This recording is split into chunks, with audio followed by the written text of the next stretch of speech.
বাংলায় দিনে দিনে বেড়েছে নিত্য প্রয়োজনীয় সবজির দর।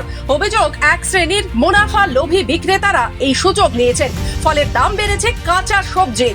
বর্তমানে আলুর দাম যেভাবে প্রত্যেক দিন বাড়ছে, তাতে আলু কিনতেই ক্রেতার পকেট ফাঁকা হওয়াই স্বাভাবিক।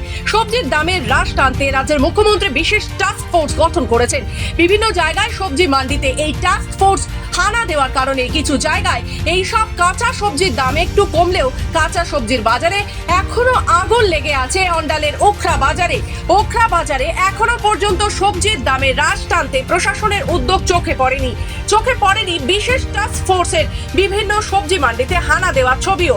অন্যদিকে এক সবজি বিক্রেতা জানান, বিভিন্ন জায়গায় বন্ধের কথা শুনেই সবজির আমদানি একটু কমেছে, সে কারণেই বেড়েছে কাঁচা সবজির দাম।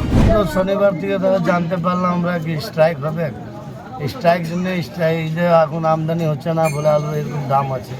স্ট্রাইক হবে শুনেই কি দাম বাড়ানো হয়েছে, নাকি আমদানি কমের জন্য দাম বাড়ছে? স্টোর স্ট্রাইক হয়ে গেছে না, এখন তো আলু নাই, তো একটু 1-2 টাকা 19-20 হয়েছে।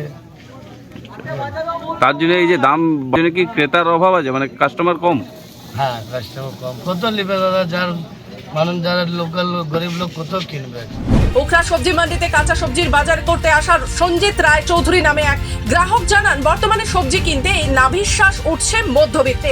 তিনি বলেন, কেন্দ্র সরকার না রাজ্য সরকার কারো কোনো উদ্যোগ নেই কাঁচা সবজির এই দাম কমানোর ব্যাপারে ভূমিকা নিতে।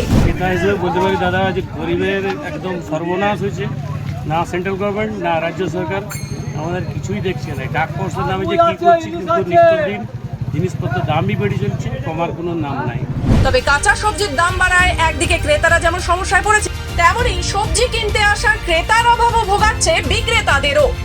অন্ডাল থেকে সোমনাথ মুখার্জির রিপোর্ট, খবর বাংলা।